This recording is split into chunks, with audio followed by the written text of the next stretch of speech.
Magandang Huwes po sa inyong lahat. Narito po ako upang pag-ulat ang tungkol sa proyektong pinamagatang pagandahin at linisin plaza natin ito. Sa Plaza de Santisville 1, Kapitangan, Nabugay, Bataan upang bisitahin ang naging proyekto ng Homeowners Association ang pagpapanitili ng kalinisan at kaayusan ng aming plaza. Kabilang sa proyekto ay pagpapagawa ng palaruan tulad ng swing at seesaw.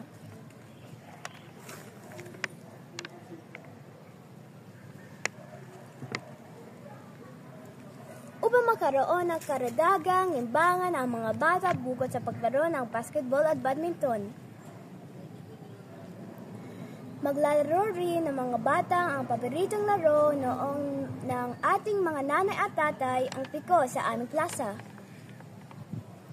Pinapanatili din ang kalinisan ng kapaligiran sa Santisville 1 sa pamamagitan ng paghiwalay ng mga nabubulok at di bubulok na basura.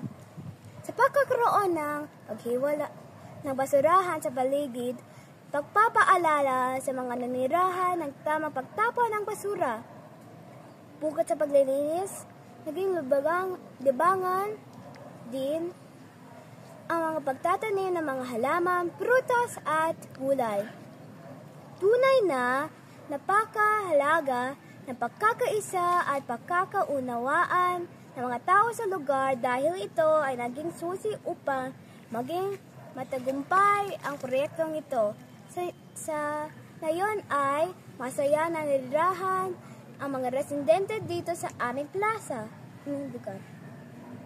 Mga bata matatanda, nawa ay magpatuloy ang kalinisan aming nasimulan.